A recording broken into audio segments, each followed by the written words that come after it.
Bismillahirrahmanirrahim. Assalamualaikum warahmatullahi wabarakatuh. Pemirsa MTA dimanapun Anda berada, selamat berjumpa kembali bersama saya Ammar Ahmad pada acara Esensi Ajaran Islam. Pada episode kali ini kita akan membahas beberapa tema yang menarik, diantaranya ialah berkenaan dengan sholat hakiki, sholat, doa, dan kepastian keimanan, serta pengabdian manusia dan pemeliharaan Tuhan. Bagaimana Hazrat Muhammad SAW demikian menarik menjelaskan kepada kita sholat yang beliau sebut hakiki, bagaimana beliau memaparkan demikian indahnya. Juga kita akan membahas tema yang lain, yakni sholat dan kepastian keimanan. Untuk itu telah hadir bersama kita narasumber kita, Bapak Abdul Basit. Mari kita langsung sapa beliau. Assalamualaikum. Waalaikumsalam. Ya. Bagaimana Bapak kabarnya? Alhamdulillah, oke, sehat. Baik Pak, kita akan membahas berkenaan dengan sholat yang Hazrat Muhammad SAW sebut hakiki. Demikian indah beliau paparkan. Silakan Bapak memulai pemaparan. Ya, di dalam episode sebelumnya beliau sudah menjelaskan bahwa sholat yang diharapkan oleh Allah Subhanahu Wa Taala yang diterangkan dalam Al-Quran adalah tidak hanya cukup gerakan-gerakan hati, tapi gerakan badan, tapi juga harus diikuti dengan hati yang sesuai dengan gerakan itu. Sholat hakiki itu akan memberikan dampak positif kepada si pelakunya ini. Jadi bukan hanya waktu sholat saja, tetapi akan memberikan pengaruh manfaat kepada sikap dia, tutur kata dia, amal soleh dia, dalam kehidupan seharian, ya, kejujuran dia, amanah dia, dan lain-lainnya. Sehingga seseorang yang betul-betul melaksanakan sholatnya ini, dia akan bisa tergambar di dalam perilaku keseharian dia. Nah, berkenaan dengan ini Hazrat Masih Maud SAW bersabda, disebut sebagai sholat hakiki ketika bisa tercipta hubungan yang tulus dan suci dengan Allah yang Maha Agung, di mana si penyembah menjadi demikian mengabdi kepada kehendak Allah dan kepatuhan kepadanya. Jadi bukan hanya waktu sholat. Jadi akan tercipta hubungan dengan Allah Subhanahu Wa Taala kapan saja, di mana saja dia berada. Ya, dan di sini disebutkan bahwa dia akan menunjukkan kepatuhan kepadanya, kepatuhan, keitaatan, ya, dalam menjalankan semua perintahnya ini. Ia menjunjung keimanannya di atas segala nilai-nilai keduniawian, dan ia akan selalu siap mengorbankan jiwanya di atas Tuhannya, di atas jalan Tuhan. Jadi di sini kita tahu berapa waktu yang dilakukan untuk melaksanakan sholat, yang di spend ya untuk sholat. Selepas itu kan sholat subuh, antara sholat subuh dengan sholat zuhur berapa jam, ya. Nah, itu dia akan hidup di antara masyarakat, dengan keluarganya, dengan anaknya, dengan kalau dia berniaga dengan pelanggannya, kalau dia di kantor dengan bosnya, dengan bawahannya, kalau dia seorang karyawan pabrik, dia harus menjalankan juga tugasnya. Nah, ini orang-orang ini akan ketika menjalani kehidupan kesehariannya akan selalu diingatkan bahwa dia harus patuh kepada Allah Subhanahu Wa Taala. Apapun juga, ya, sesuatu yang bisa melanggar, ya, kepatuhannya itu dia akan tinggalkan ini. Sehingga dia berani mengorbankan segala kehidupannya untuk tetap di jalan Allah Subhanahu Wa Taala. Jadi sholat hakiki itu yang akan memberikan impact, dampak kepada kelakuan, tingkah laku, amal ibadah seorang itu dalam kehidupan sehari. Baru ketika itu, baru nanti setelah berapa jam berinteraksi dengan masyarakat, bergaul, apapun juga pekerjaan profesinya, dia ingatkan kembali kan dengan adanya sholat zuhur. Diingatkan kembali bahwa dia akan terus berhadapan dengan Allah Subhanahu Wa Taala. Makanya di sini disebutkan Pada keadaan demikian itulah dikatakan bahwa sholat seorang patut sebagai sholat hakiki. Sepanjang kondisi ini tidak tercapai dan si pelaku tidak menjadi teladan ketulusan dan keimanan bagi yang lainnya, maka segala doa dan tindakan lain yang dilakukannya menjadi tiada arti. Jadi sholat tapi kelakuannya buruk, nah itu jadi sholatnya sama sekali tidak berarti. Maka di sini Masih Masal menyatakan bahwa sholat itu harus tergambar dalam ketulusannya, dalam keimanannya, sehingga menjadi contoh bagi yang lainnya. Dan kita lihat bagaimana saya yakin dan banyak contoh di kalangan kita, baik dia sebagai bekerja pegawai negeri atau seperti itu ya, banyak kejujurannya itu. Ya kan dia orang Ahmadi. Ada cerita di Pakistan. Dan ini nyata, ya. Semua sudah ini kita juga beritanya dari sana itu. Apapun juga semua tidak ada kejujuran. Kalau ada orang jujur mesti orang Ahmadi kan. Sampai begitunya itu. Artinya apa? Sholat orang Ahmadi ini betul-betul dia memberikan impact, memberikan kesan, memberikan pengaruh bahwa dia memiliki hubungan dengan Allah Subhanahu wa taala, bahwa segala tindakannya ini Allah taala memperhatikan dia. Maka kalau ada orang jujur mesti dia dituduh Ahmadi, walaupun dia bukan Ahmadi. Seperti itu. Nah, jadi sehingga dia dikatakan bahwa ini akan menjadi teladan bagi yang lainnya tindakannya itu. Kalau tidak, ya sholat itu tidak ada arti apa-apanya bagi dia. Ya, sholatnya ya hanya ritual saja, tidak memberikan kesan apapun juga. Nah, inilah yang diharapkan oleh Hazrat Masih Maud SAW dari kita, bahwa sholat itu memang, sholat yang hakiki itu, yang benar itu akan memberikan impact kepada kelakuannya, pada tindakannya sehari-hari dalam berinteraksi, dalam bergaul di dalam masyarakat ini. Ya. Sehingga orang melihat bahwa ini dia orang yang benar. Rajin sholatnya apa semua. Karena apa? Karena itu tindakannya, keadaannya, perilakunya itu mencontohkan bahwa sholatnya itu berkesan bagi dirinya ini. Baik, kita berlanjut Pak pada bab berikutnya. Ya. Oleh karena itu Masih Maud selalu menyatakan, jangan melakukan sholat hanya sebagai bentuk pelaksanaan suatu upacara belaka. Lakukanlah sholat dengan hati seperti terbakar dan mencair, serta berdoalah terus-menerus di dalam sholat. Sholat menjadi kunci bagi penyelesaian segala kesulitan. Di samping doa-doa dan pengagungan yang diwajibkan dalam sholat, ajukan juga doa-doa dalam bahasa kalian sendiri, agar dengan demikian, maka hati kalian bisa luluh. Teruslah dalam upaya ini, sampai kalian tiba pada suatu kondisi, di mana kondisi itu menjadi sarana guna mencapai tujuan-tujuan hakiki. Jadi, apa yang ingin disampaikan di garis bawahi oleh Hazrat Masih Maud SAW bahwa lakukanlah sholat dengan terus-menerus, ya, jangan putus asa, karena sholat adalah merupakan penyelesaian segala kesulitan ini. Ya, Huzur menyatakan, ajukanlah doa-doa dalam bahasa sendiri supaya hati menjadi luluh. Jadi apa yang keluar dari lubuk hati yang terdalam, yang paling dalam, itulah yang akan doa yang akan diterima oleh Allah Subhanahu wa taala. Siapapun juga, terutama kita, ya. Dan ini Hazrat Masih Maud meneruskan di sini bahwa teruslah dalam upaya ini. Jadi ini mesti ada mujahadah, mesti ada kerja keras sampai kondisi itu tercipta, terbentuk dalam diri kita ini, ya.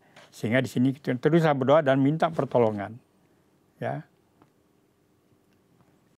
Dan ini akan menjadi sarana kalian di dalam sholat menyelesaikan segala sesuatu yang sulit dihadapi ini. Ya. Sebelum kondisi ini tercipta, maka lakukanlah terus-menerus sampai pertolongan Allah Subhanahu wa taala turun kepada kita. Jadi bukan mudah, memang bukan mudah untuk mencapai taraf sholat seperti itu. Ya. Banyak godaannya, banyak gangguannya, banyak kendalanya. Tapi Masih Maud menyatakan jangan bosan-bosan, terus saja. Dan sambil terus berdoa meminta pertolongan kepada Allah Subhanahu wa taala. Sebelum hal ini tercapai, maka kalian jangan putus asa, dalam beberapa sabda beliau juga. Semua sikap jasmani yang diperagakan dalam sholat harus mencerminkan keadaan hati. Ya, keadaan hati juga harus tercermin di dalam gerakan sholat itu. Ketika pelaku sholat berdiri tegak, hatinya juga harus berdiri tegak di hadirat ilahi sebagai tanda kepatuhan keitaatan. Ketika ia melakukan ruku, maka hatinya pun harus membungkuk. Dan saat bersujud, maka hatinya juga bersujud dengan pengertian bahwa hatinya tidak pernah melepaskan Tuhannya, walaupun sekejap pun. Dengan tercapainya kondisi seperti itu, maka ia mulai terbebas dari dosa-dosa ini. Jadi bukan hanya waktu sholat saja, ya, tapi keadaan sikap hati itu akan selalu ada dalam dirinya, ketaatan, kepatuhan, ya, di dalam sikap keseharian dia ini. Ya, inilah yang akan memberikan manfaat, faedah daripada sholat kita ini. Itulah yang akan sedikit demi sedikit akan menjauhkan dari kekurangan kita, kelemahan kita, dosa-dosa kita. Dan itu relatif kan, semakin itu berkurang, maka semakin doa dimakbulkan. Semakin bersih hati kita, maka semakin pancaran sinar nur Tuhan itu semakin memantul dalam diri kita. Jadi itulah relatif, ya. Kalau kita maju, ya, maka begitu juga pantulan pertolongan cahaya Allah Subhanahu wa taala. Ya, dari situlah nanti akan tergambar, termanifestasikan penzahirannya itu di dalam kemakmuran kita, dalam mengatasi segala kesulitan dan lain-lainnya. Nah, ini mulai dari sholat kita ini. Baik Pak, tadi disampaikan menarik sekali bahwa memang susah untuk memperoleh konsentrasi yang sangat, khusyuan yang sangat di dalam sholat sebagaimana Hazrat Musa SAW harapkan. Ya. Dan kita perlu bermujahadah. Banyak orang mulai meninggalkan sholat karena memang tidak merasakan kelezatan di dalam sholat itu Pak. Tapi justru kita malah huzur menyampaikan malah harus lebih lagi. Harus lebih, ya.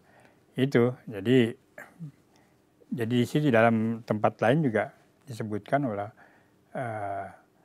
salat yang benar itu akan memberikan kelezatan, kenikmatan, ketenangan dalam dirinya, dalam seorang yang melaksanakan salat. Kalau itu belum tercapai, ya harus terus, jangan bosan-bosan. Makanya selalu minta pertolongan kepada Allah Subhanahu wa taala. Salah satu doa yang diajarkan oleh Rasulullah SAW kepada kita ya untuk berdoa meminta supaya dalam sholat itu diberi kenikmatan, kelezatan ini. Kita berdoa secara langsung meminta. Iya, meminta itu kan. Tersebut. Ya itu. Ya, sampaikanlah dengan bahasa sendiri, dengan ada yang doa diajarkan oleh Rasulullah SAW.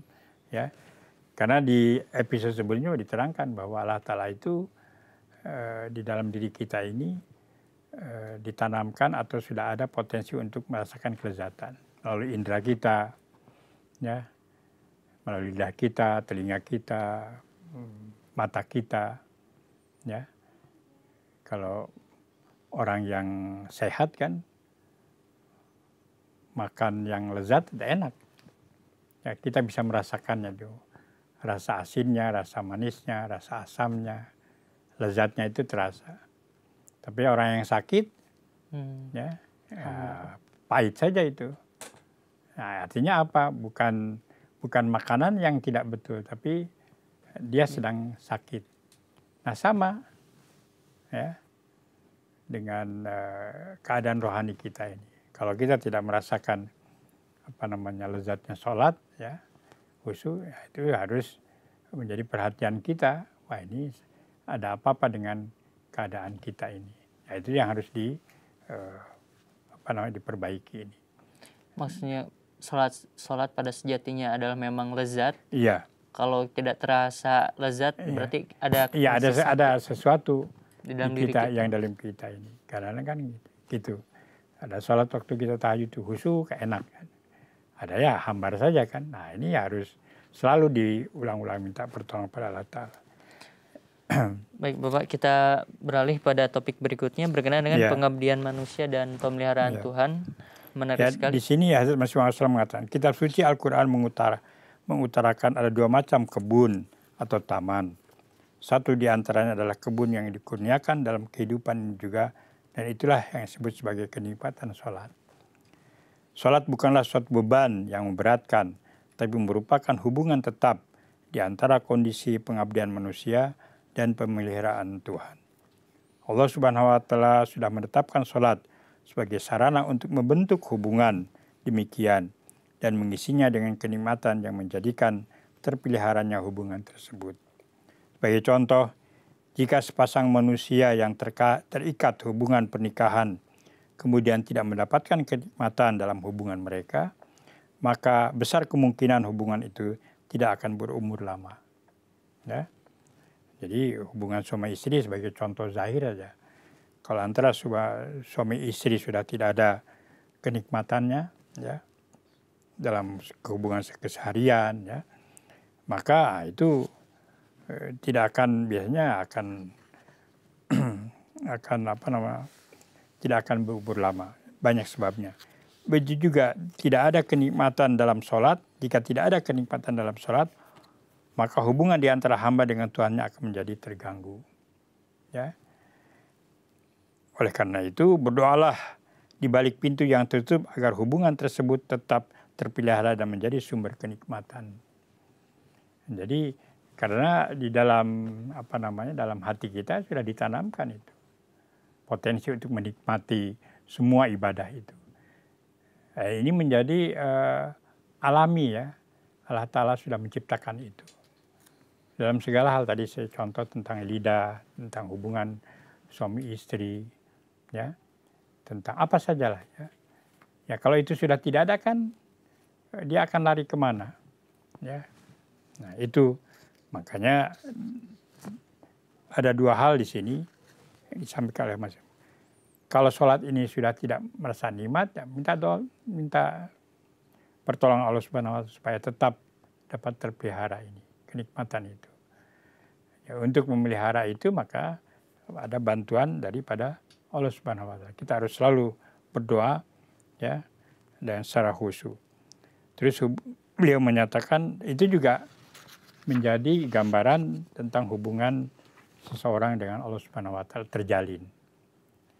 Nah, kalau tidak itu artinya putus. Ya.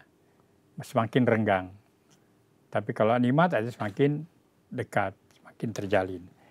Makanya Rasulullah SAW mengatakan hubungan antara pengabdian manusia dan pemeliharaan Tuhan bersifat sangat dalam dan penuh nur yang hakikatnya tidak akan bisa diuraikan dalam kata-kata. Sampai kenikmatan seperti itu bisa dialami, maka manusia tetap saja berada dalam keadaan yang mendekati hewaniah.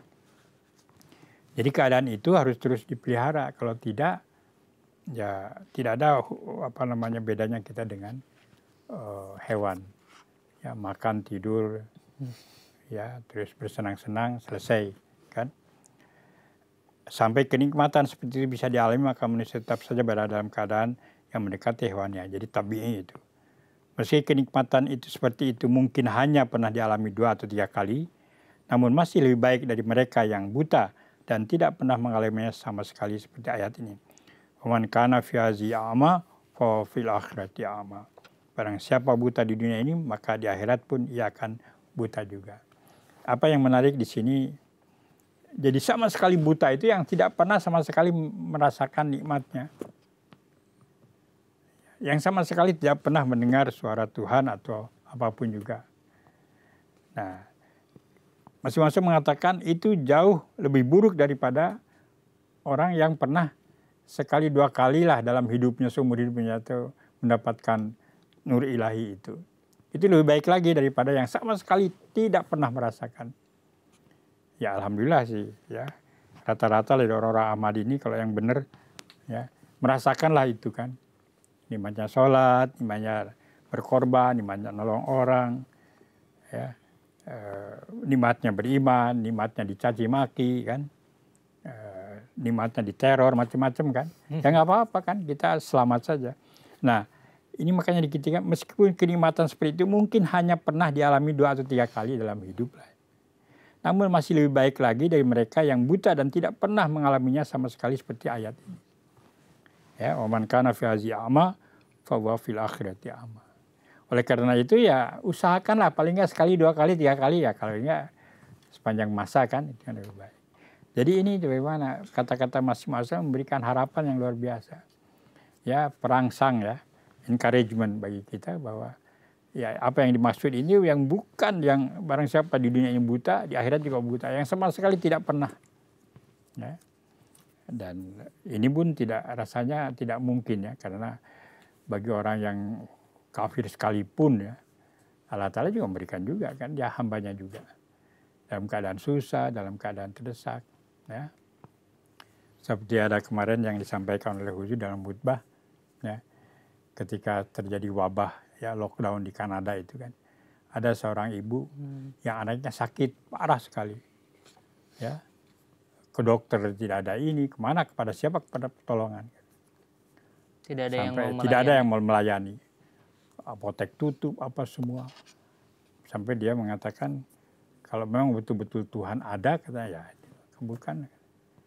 Lalu terlihat ada helpline itu kan. Ada talian telepon ya, jaringan telepon yang mengotek kepada kita Hudam malam itu. Disampaikan ya, dijawablah udah jam 2 pagi itu. Akhirnya oke, katanya saya akan tolong. Ya, akhirnya dia membeli obat di farmasi 50 kilo jauhnya itu. Diambil dan diserahkan itu. Baru si ibu-ibu mengatakan, baru saya percaya memang Tuhan itu ada dan mengabulkan doa.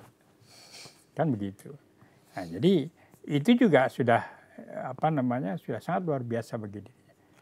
Nah, itulah amal-amal kita ini, sehingga dengan memberikan bantuan ya Hudam itu kepada si ibu itu sudah memberikan atau menyelamatkan si ibu akan keyakinannya terhadap Allah Subhanahu wa taala. Nah, inilah. Oleh karena itu di sini Ibn Salam mengatakan bahwa ya usahakanlah untuk dapat merasakan itu, bahwa Allah Ta'ala itu ada, ya, dia mengabulkan doa-doanya, dan terutama ketika kita dapat merasakan nikmatnya sholat ya, dalam beribadah terhadap Allah Subhanahu wa taala ini. Baik Pak, untuk mengakhiri episode hari ini silahkan menyampaikan kesimpulan. Ya, oleh karena itu di sini dalam episode ini kita harus berusaha untuk supaya di dalam sholat kita merasakan nikmatnya itu. Dengan merasakan nikmatnya itu, kita merasa yakin bahwa sudah terjalin hubungan dengan Allah Subhanahu wa taala. Semakin nikmat, semakin terjalin hubungan dengan Allah Ta'ala, dan itu semakin juga pertolongan Allah Ta'ala akan beserta kita ini. Semakin jauh kita, semakin tidak merasakan nikmatnya, maka bisa digambarkan bahwa jalinan hubungan itu juga terganggu. Oleh karena itu, Hazrat Masih Mansur menyatakan usahakanlah ya, dan ini harus terus diusahakan supaya kita dapat menjalankan sholat yang hakiki, yang benar, yang memberikan manfaat dalam tindakan kita sehari-hari. Baik Bapak, jazakumullah Bapak atas pemaparan Bapak hari ini. Baik pemirsa MTA dimanapun Anda berada, itulah pemaparan dari narasumber kita. Demikian menarik bagaimana Hazrat Masih Salam memaparkan yang berkenaan sholat yang hakiki, yang berdampak kepada akhlak kita sehari-hari, juga bagaimana pentingnya untuk berusaha memperoleh kenikmatan dan kelezatan di dalam sholat. Saya Amar Ahmad undur diri, insya Allah kita akan berjumpa kembali pada episode selanjutnya dengan pembahasan yang tidak kalah menarik tentunya. Assalamualaikum warahmatullahi wabarakatuh. Waalaikumsalam.